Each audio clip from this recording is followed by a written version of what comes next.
Hello students, welcome to Narayana IAS. I'm Pratik, your faculty for Daily News Analysis. Now students, continuing with our Daily News Analysis, we shall be discussing 5 important topics from the Hindu and the Indian Express. So let's have a quick glance of the 5 topics to be discussing today's session. The first article is from Indian Express, page number 14. The article talks about the India-Nepal border dispute over the Kalapani territory, which is adjoining to the Uttarakhand state. The article tries to highlight that how despite the promises made by both the states, the tension still persists. Right? The second article is from Hindu, page number 8. The article tries to highlight the constitutional clash between the fundamental rights and DPSP. The article tries to highlight the Supreme Court's observation on the interpretation of Article 39 Clause B. Right? The third article is from Hindu, page number 1. Now, West Bengal government has filed a suit in the Supreme Court accusing the central government of interfering with a subject which falls under the state subject. So, let's try to discuss this article, right? The fourth article is from Indian Express, page number 14. Now, there is a question that whether registration is required for the marriages to be validated, or registration is the sole criteria required for the validation of marriage, or the solemnization of rituals is important than the registration. So, these are the dimensions discussed in the article. And the last article is from Hindu, page number 4. Now, the Supreme Court has criticized the Uttarakhand government for focusing on the temporary solutions such as cloud seeding to douse the forest fires. Rather than taking steps to prevent forest fires, the state is focusing on finding temporary solutions only. And the last ones, we shall be discussing few questions for you to understand the type of questions that can be asked in the UPSC examination. Right, students? So let's get started. Students, the title of the next topic is the India-Nepal border issue. Again, important for you to understand is the Kalapani dispute in the India-Nepal relations for the UPSC examination, and you can map this topic under GS paper 2, International Relations, India and its neighborhood relations. So let's try to understand a question that was asked in the year 2013 or 15, I guess. So these are the 3 statements. The value of Indo-Sri Lankan trade has consistently increased. Textile and textile articles constitute an important item between India and Bangladesh. Last 5 years, Nepal has been the largest trading partner of India in South Asia. So these are the options here to select the right one. So what is the context? The context is that this article talks about the India and Nepal border issue or the Kalapani territory. So these are the 3 areas which span around 372 kilometers or square kilometers of area. And these 3 areas are the point of dispute between India and Nepal. Now, despite promises from both the sides of resolving the dispute, unfortunately, the tension still persists. Now, Nepal's recent decision of depicting the disputed territories between India and Nepal on the currency of Nepal has irked India, right? So, this is the context. Now, let us try to understand or let's try to know more about the dispute over the Kalapani region. Now, students, Kalapani territory is a disputed territory between India and Nepal, right? Now, Nepal claims Kalapani to be a part of the Darchula district in Nepal. India claims that this Kalapani is a part of Pittorgarh district in Uttarakhand. Kalapani is located at an altitude of 3,600 meters. It's on the Kailash Mansarovar route, right? Now, since the Indo-China War of 1962, India or the Indian Security Forces, Indo-Tibetan Border Police is guarding or manning this disputed territory since the 1962 Indo-China War. Now, under the Treaty of Sugauli, which was signed between Nepal and the British East India Company, the Kali River was located as Nepal's western boundary, right? So, if you can see the image over here, so this image.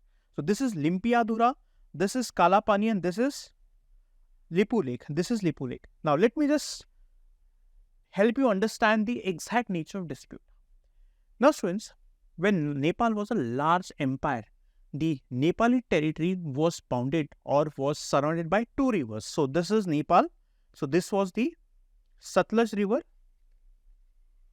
and this was the Teesta river. Teesta river. So Nepal's area was surrounded by Satluj river on the west and Teesta river in the east. But then in the year 1814, the Nepal Empire and the British East India Company fought a war. In this war, the Nepal was defeated by the hands of the British East India Company, right, or the British forces. Now, the failure or the defeat of Nepal in the British and Nepal war led to the Treaty of Sugauli. Treaty of Sugauli in the year 1816. Now, the Treaty of Sugauli, Nepal Empire, the king of Nepal Empire had to surrender or relinquish some part of its territory to the British East India Company, which means the area of the Empire of Nepal shrunk after the Treaty of Sugauli. Now, the new boundary of Nepal was flanked by two new rivers. So, one is, so let me just use different color to show you. So, now this is the boundary of Nepal. On the west, it was flanked by Mahakali river, and in the east, it was flanked by Mechi river. So, before 1816, the western part of Nepal was flanked by Satluj and eastern Teesta river. But now, after the Treaty of Sugauli, it was flanked on the west by Mahakali river and on the east by Mechi river. Now, India and Nepal both do not dispute this Treaty of Sugauli. They do not dispute. But the problem is with the origin of the river of Mahakali, which means the Mahakali now forms a boundary between Nepal and India on the Nepal's western part, which means the Mahakali river forms the boundary between Uttarakhand state and Nepal. But the problem arises with the origin of the river. For example, now the river Mahakali has three origins. One, Lipu Lake, second, Kali itself, and third is Limpiadura. Now just let me show you in the diagram. So this is Limpiadura, this is Lipu Lake. Now, India says that the origin of river starts at Lipu Lake. So when the river is rising at Lipu Lake, this entire area belongs to India. But Nepal claims that the origin of the river starts at Limpiadura. So according to Nepal's claim, this entire falls or becomes a part of Nepal. So for India, Lipu Lake is the point of origin of Mahakali river, and for Nepal, Limpiadura is the point of origin of the Mahakali river. So if Limpiadura is the origin, this area falls a part of Nepal, and if Lipu Lake is the point of origin, this area falls a part of Uttarakhand in India. This is the point of dispute between India and Nepal. I hope you understood the exact nature of dispute or Kalapani between India and Nepal. Now friends, in the year 2019, when the Jammu Kashmir state was bifurcated into two union territories, Jammu Kashmir and Ladakh, India had redrawn political image showing the disputed Kalapani as part of India's image or India's map. In response to India's change of political map, Nepal in the year 2020 amended the constitution to redraw the country's new political map. And now in this map, Nepal had shown the disputed area as part of Nepal's map. Now this is a dispute between India and Nepal over Kalapani.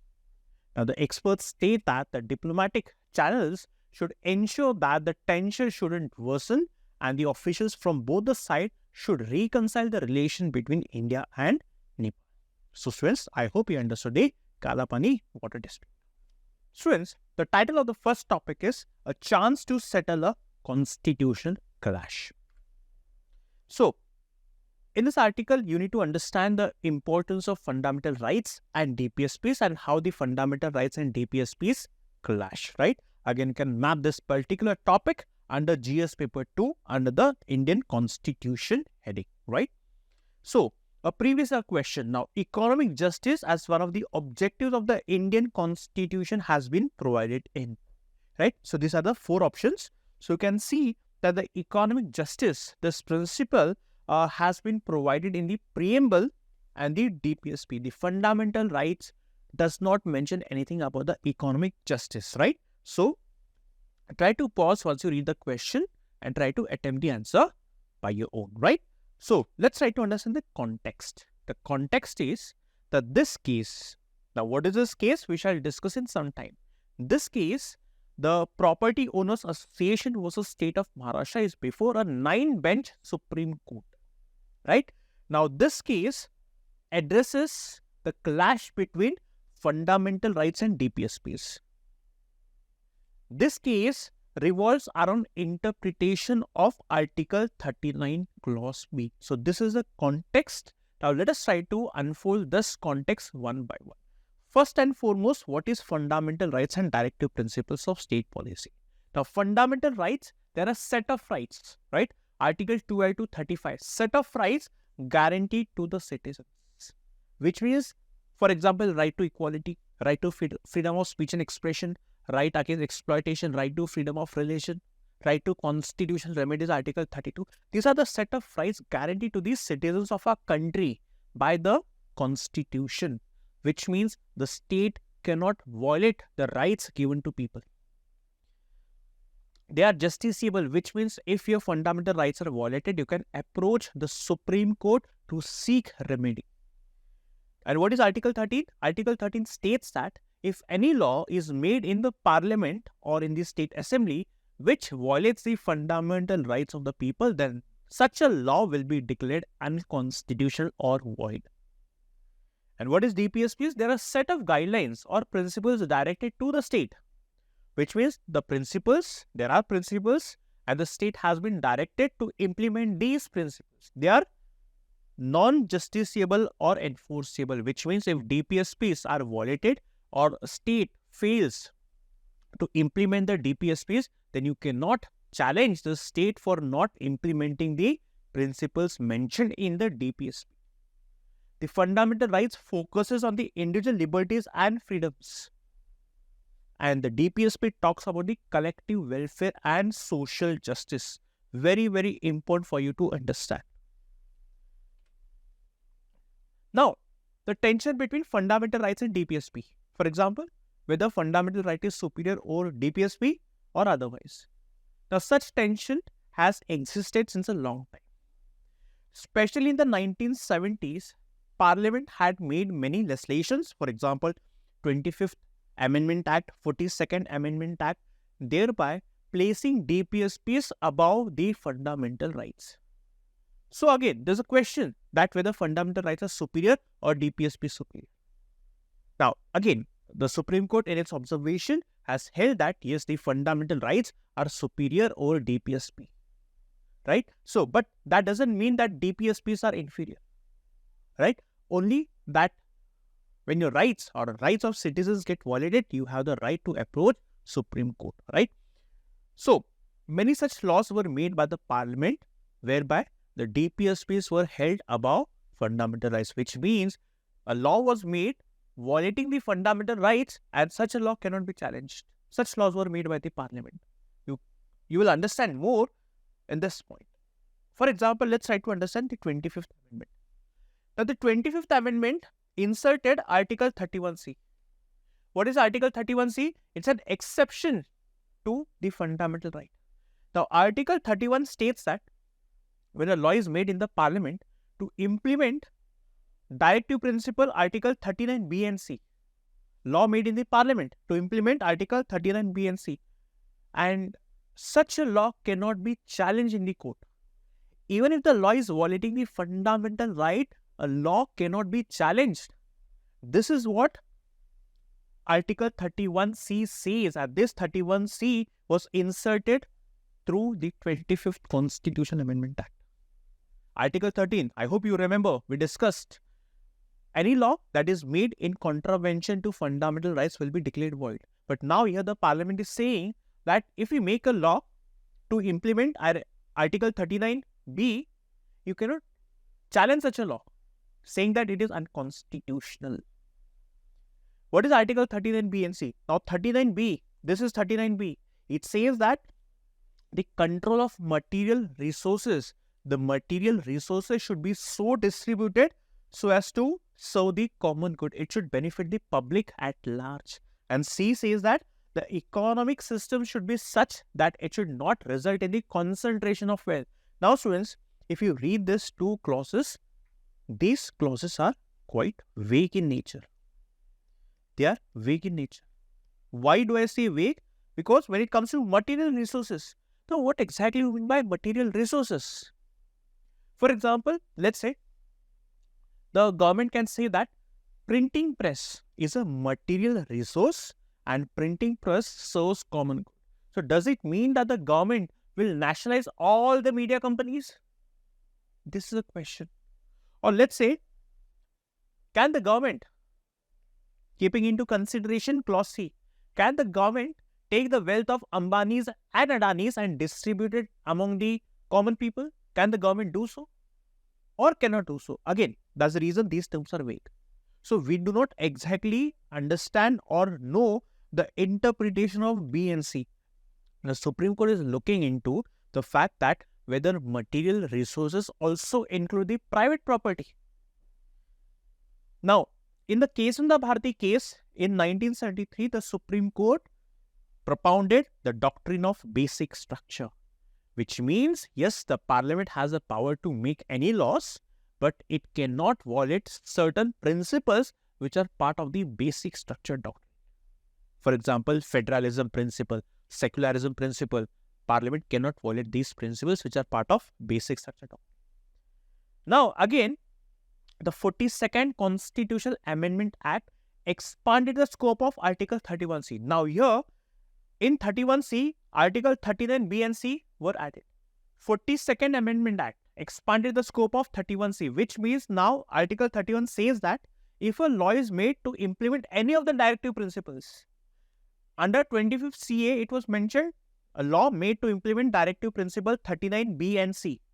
But now, here, Article 31C, the scope has been expanded, stating that if a law is made to implement any of the directive principles, it cannot be challenged, which means such laws will be immunized from judicial review. The scope was expanded. In this case, Minerva Mills case, Supreme Court held this provision as unconstitutional, which means to this date, if a law is made to implement 39B and C, such a law cannot be challenged. Now, the case that we discuss in the context. Now, here, the state government, the Maharashtra state government wants to acquire complete control over the dilapidated buildings, which means the buildings which have become weak. Given that 70% of the residents will consent to taking over the dilapidated buildings by the state government will acquire, will control such weak buildings and then can also destroy it. 39B, material resources, so as to serve the common good. Now, these weak buildings can also fall and it can lead to catastrophe. So here, the case at the Supreme Court with respect to this case is whether the Maharashtra government can control or acquire the weak buildings. This is the case. So, now this case, the Maharashtra case, presents an opportunity for the Supreme Court to interpret the word material resources.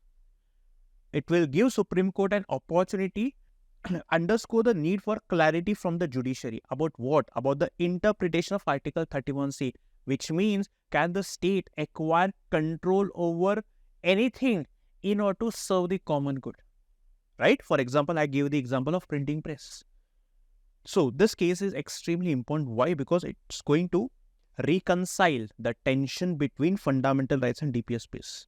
So, only the resolution by the Supreme Court will help to reconcile the tensions or conflict between fundamental right and DPS, which will only further strengthen the constitution framework. Right? So, I hope students you understood this article. Right?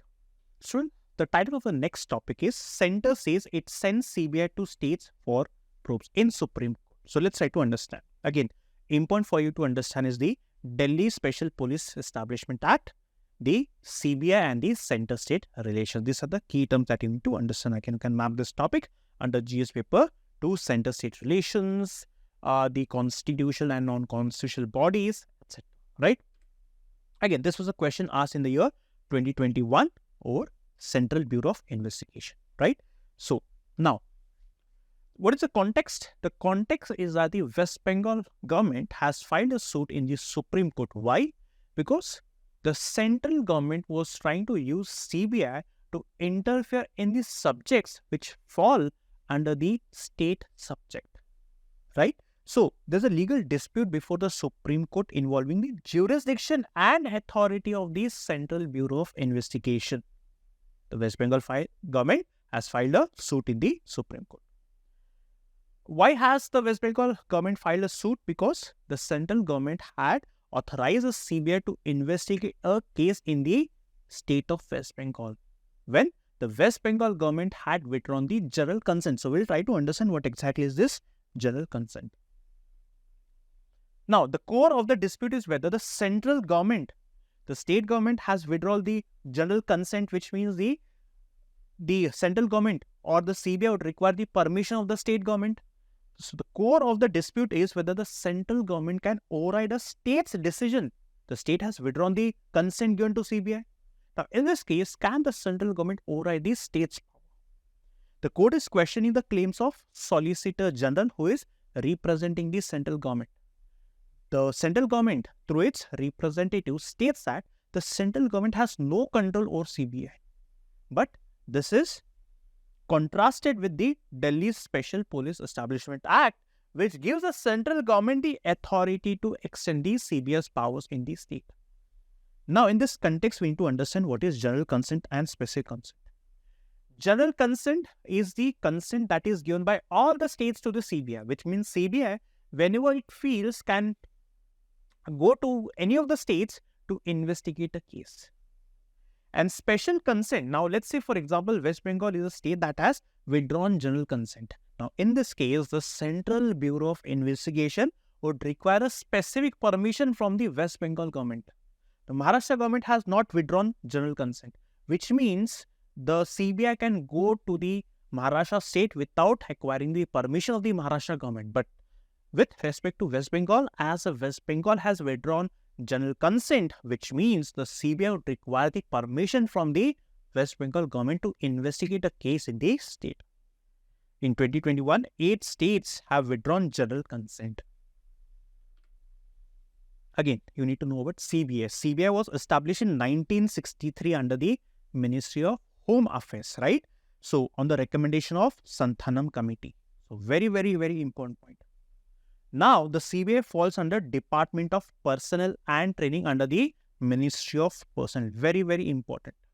Initially, it was established under the Ministry of Home Affairs. Now, it falls under Ministry of Personnel. It is not a statutory body. Statutory body is a body which gets established through a legislation, through making a law.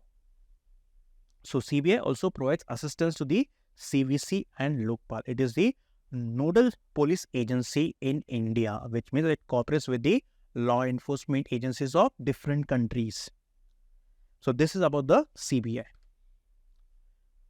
And this is about the functions and jurisdiction of the CBI. Now, under Section 6 of the Delhi Special Police Establishment Act, which governs the operations of the CBI, it mandates a state consent for extending CBI investigation beyond the union territories.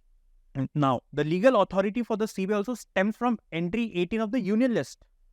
Union List under 7th schedule, which allows for the extension of one state's police powers into other state, but only with the consent of the other state. Police is a subject which falls under the state list. So, here you see that there are the jurisdiction or the powers fall under Union List as well as a state list. Police, it falls under the state subject. So, these are the functions and jurisdiction of the Central Bureau of Investigation, right? I hope students you understood the article. Students, the title of the next topic is, do marriages need to be registered, right?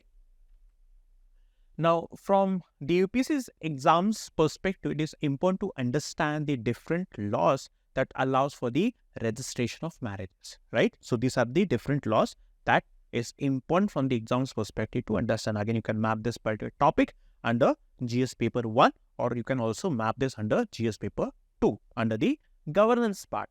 Now, the question is, discuss the possible factors that prevent India from enacting for its citizens a uniform civil code as mentioned in the Article 44 of the DPSP. Article 44 of the DPSP. This is the question, right? Which was asked in the year 2015. Why? Because the topic is indirectly related to the uniform civil code concept. Now, the Supreme Court has made certain observations regarding the registration of marriages. One, regarding the validity of Hindu couples' marriage. Now, then the Supreme Court observes that only possessing an official marriage certificate under the Hindu Marriage Act 1955 does not mean that the couple has attained the status of husband and wife. Which means the Supreme Court says that in order for the marriage to be validated, it is important that the rituals that form an essential part of every religion, the couple has to undergo or perform such rituals only for the marriage to be validated under the religion's personal laws. For example, as per the Hindu marriage laws, it is important that the Hindu couple should follow certain rituals such as Saptapadhi and Kanyadan. Now, what is Saptapadhi? For example, in Saptapadhi, the couple, they take rounds around the fire, 7 rounds around the fire. Kanyadan, where the bride's father, right, he gives his daughter to the groom, right, thus trusting the groom with his daughter. Then in the Muslims, we have this concept of Nikah Nama, which means these are certain essential rituals. The people belonging to different religions have to perform such rituals, only then the marriage will be validated. Which means if you do not perform the rituals, the marriage won't be validated. So, marriages in India are governed by several personal laws. Now, every religion has a personal law. For example, for the Hindus, we have the Hindu Marriage Act. And under the Hindu Marriage Act, the Hindus, the Buddhists, the Jains are governed. Then we have the Muslim Personal Law. Then we have the Christian Marriage Act. Then we have the Parsi Marriage and Divorce Act. So, every religion has their own personal laws, and as per the laws, the marriage gets validated or marriage gets validation. Now, what is this secular laws or special marriage act? Let's say, for example, a Hindu and a Muslim wants to marry, and the society is not accepting their marriage, or the parents are against the marriage. Then such couples can seek refuge under this special marriage act. So people coming from 2 different castes, one the upper caste, second lower caste, people coming from 2 different religions, and the society is not accepting the couple to get married, then in such a case, the couple can seek refuge or get their marriage registered under the Special Marriage Act 1954. So let's say, for example, if 2 Hindus are not willing to perform the rituals, then their marriage won't be validated. But if they get their marriage registered under the Special Marriage Act, then their marriage will be validated. So if you want your marriage to be registered under your religion's laws, personal laws, then you have to ensure that you have to perform the rituals. And if you do not want to perform the rituals, then get your marriage registered under the Special Marriage Act 1954. I hope students you understood this point. So students, registration of a marriage after it is solemnized as per the rituals is different from a registered marriage. So for example, when you say court marriage or registered marriage, this refers to non-religious or civil marriage under the Special Marriage Act. So when you say court marriage, which means you are registering your marriage under the Special Marriage Act, and such marriages are non-religious. A marriage performed under this law is essentially solemnization in court, which means the court is giving the recognition of husband and wife to the couple. So if you do not perform rituals, then you have the option of seeking refuge under this Special Marriage Act. However, marriages under personal laws like the Hindu personal law, Muslim personal law, they become valid only when they perform certain essential rituals. So this is the point that the Supreme Court has observed. Students, I hope you understood this article, right? Students, the title of the next topic is Rain Gods, Cloud Seeding Not the Answers to Forest Fires. Again, it is important for you to understand forest fires and the concept of cloud seeding for your UPSC examination, and you can map this topic under GS paper 3. So, this is a question asked in the year 2011. Please go through the question and try to attempt the answer, right? Now, what is the context? The context is that the Supreme Court has warned the Uttarakhand against using or resorting to temporary solution like cloud seeding. Now, Uttarakhand is a state that has witnessed forest fires. So, let's try to understand the concept of forest fires. So, what is forest fire? Now, it's unplanned, uncontrollable and unpredictable fire in an area of combustible vegetation. Now, the consequence, which means the forest is getting burnt, this is forest fire, right? So, the consequences, loss of biodiversity, destruction of habitat, and the air quality worsens. These are the consequences of forest fires. Now, this is the data. 55% of forests in India are exposed to occasional fires. 8% frequent or moderately frequent fires, and around 2.5% to high incidence, while 35% of forests have not been exposed to the fire, right? Now, what are the causes of forest fires? Natural causes like lightning strikes, volcanic eruptions, and spontaneous combustion. Human activities, arson, campfires, discarded cigarettes, machinery sparks, slash and burn farming. So, these are the natural as well as human-made activities responsible for the forest fires. Now, cloud seeding. Why has the Supreme Court spoken against the cloud seeding as a solution? Now, what is cloud seeding? Cloud seeding is nothing but artificial rain, which means in the cloud, chemicals are planted. See, so which chemicals? Silver iodide crystals, dry ice, potassium iodide. These chemicals are implanted in the cloud so as to condense these smaller particles into larger rain droplets, right? But the efficacy and environmental implications of cloud seeding has been questioned, is a matter of debate. Cloud seeding may offer a temporary solution, but it cannot be used as a substitute to forest fires. The Supreme Court was of the opinion that the Uttarakhand state should address the root cause of the forest fires. So, what can be the solution? First, implement strict regulations. For example, ensure that the firecrackers are not burnt. Ensure that the residues in the agriculture are not burnt. So, implement strict regulations.